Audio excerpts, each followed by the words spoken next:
কোনো ব্যক্তি যদি নামাজের শুরুর মধ্যে যদি এই ভুলটা করে, আল্লাহু আকবার বলার সময় যদি বলে আল্লাহু আকবার, তাহলে ওই ব্যক্তির নামাজ শুরুই হয় না। নামাজ ফাসিদ হইতো তো পয়লা শুরু হইতো, নামাজ শুরুই হয় না আল্লাহু আকবার বললে। আর যদি ওই আটা লম্বা করে নামাজের মধ্যখানে যে আল্লাহু আকবার বলতে হয় সেখানে যাইয়া যদি লম্বা করে, প্রথম লম্বা করে নাই, নামাজ শুরু হয়ে গেছে। কিন্তু কিছু সময় যাওয়ার পর অন্যান্য অবস্থাতে, এক অবস্থা থেকে আরেক অবস্থায় যাওয়ার সময় যদি লম্বা করে, তাহলে এই নামাজ শুরু হয়েছিল কিন্তু এই লম্বা করার কারণে নামাজটা নষ্ট হয়ে গেল। ওই নষ্ট হওয়ার নাম হইল ফাসিদ হয়ে যাওয়া, নামাজ তার ফাসিদ হয়ে গেছে। আল্লাহু আকবার, আল্লাহু আকবার, আল্লাহু আকবার, আল্লাহু আকবার। তাহলে সামান্য তোরা লম্বা সামান্য করার কারণে সারাটা নমাজ ধ্বংস হয়, সামান্য করার কারণে। তাহলে মেলাইতে হিসাব করি মেলানির দরকার নাইনি।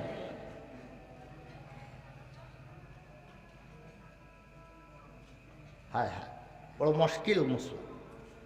এক জায়গা বললাম প্রথম আল্লাহু আকবরের প্রথম আলিফ আল্লাহ, আল্লাহ বলতে সময় যে প্রথমে আলিফ পড়া হয়, সেই আলিফের উপরে জবরকে সামান্য এক আলিফ লম্বা করে দিলে আরেকটা আলিফ সৃষ্টি হয়ে যায়, হামজায় ইস্তেফাম সৃষ্টি হয়ে যায়। এই জন্য এই নামাজ ফাসিদ হয়ে যায়। আল্লাহ কি বড়? প্রশ্ন হইল আল্লাহ করার তো আল্লাহ সবচেয়ে বড়, আর করলেই হয়ে যায় মর্ত হইল আল্লাহ কি বড়। তাইলে আপনাকে প্রশ্ন করা হইতেছে, অথচ আপনি বলবেন আল্লাহ সবচেয়ে বড়, আপনি প্রশ্ন করার জন্য তো নামাজও দাঁড়ান নাই। 2 নম্বর হইল আল্লাহু আকবার, আল্লাহর মধ্যে লম্বা হয় নাই, আলিফের আল্লাহর আলিফ লম্বা হয় নাই, আকবরের আলিফ লম্বা হয়ে গেছে। আল্লাহু আকবার, আল্লাহু আকবার।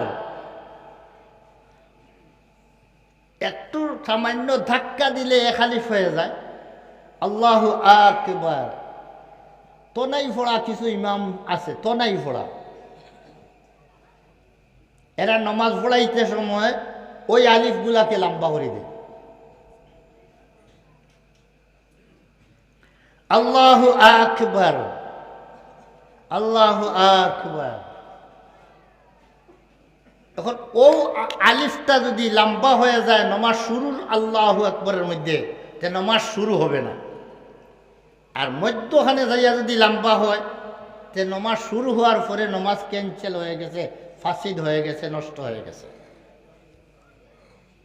3 নম্বর আরেকটা জায়গা হইল আল্লাহু আকবার, আল্লাহু আকবার। এখানে লম্বা নয়, বার আজবর বার। এখানে যদি লম্বা করে কেউ বলে আল্লাহু আকবার, লম্বা করে নাই, কিন্তু বা লম্বা করে দিছে, আল্লাহু আকবার, আল্লাহু আকবার।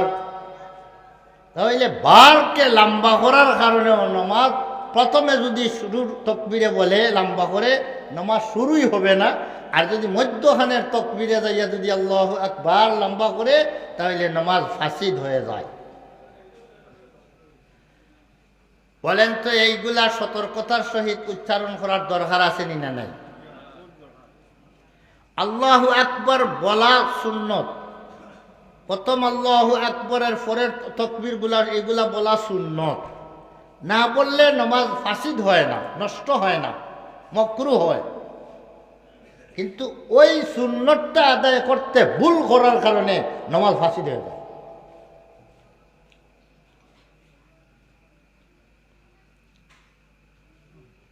এই জন্য যারা নামাজ পড়েন এবং নামাজ পড়ান, সকলের এই প্রতি বিশেষ খেয়াল রাখার প্রয়োজন।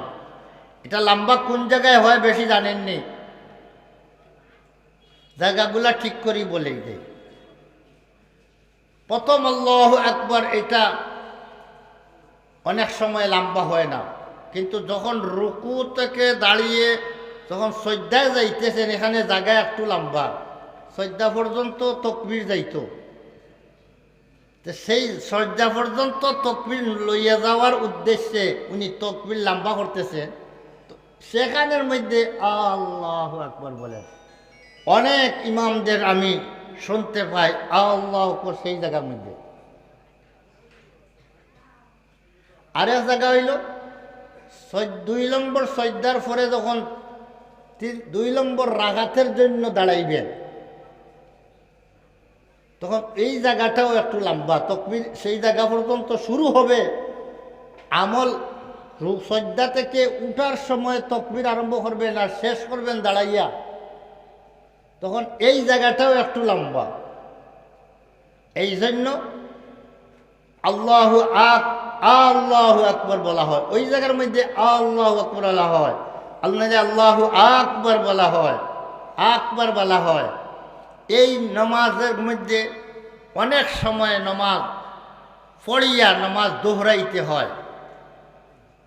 কোনো জায়গার মধ্যে যেন আমি বললে সংশোধন হবে, নামাজ আবার পড়ানো যাইবে, আমি সেখানে নিজেই নামাজ দোহরানি লয়, আমি নিজে পড়াইব। আবার এই ইমাম দিয়ে পড়াইলে তো আবার ভুল হবে, আমি বলি আমি আবার নামাজ পড়াইব, আমি পড়াইব।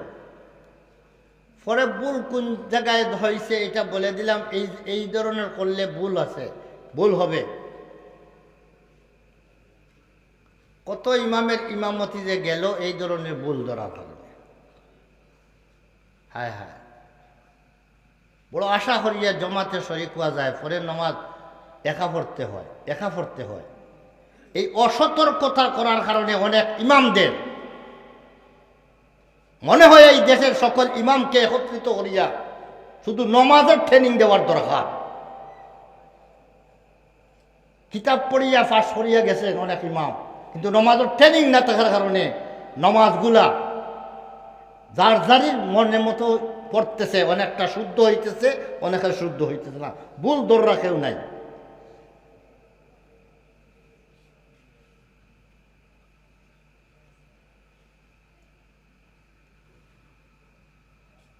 ব্রাদারান ইসলাম, বড় আলিম বনা সুজা, নমাজের ভুল শুধরানি বড় কঠিন ব্যাপার। বড় আলিমদের ভুল কেউ ধরে না, না ধরার কারণে সারা জীবন ভুল থাকি যায়।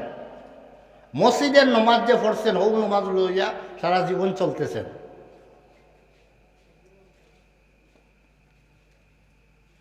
দৌড়ে হাদিস পড়ার পরে কেউ নমাজ শুদ্র হইয়া সুন্দর করে পড়াইয়া দিয়া বিদায় দিছে না, যার কারণে ও মসজিদে যে ইমাম সাহেবে যে মসজিদের আধা ফড়রা ইমাম সাহেবে যে নমাজ পড়াইয়া দিছিল সেই নমাজ নিয়েই চলতেছে।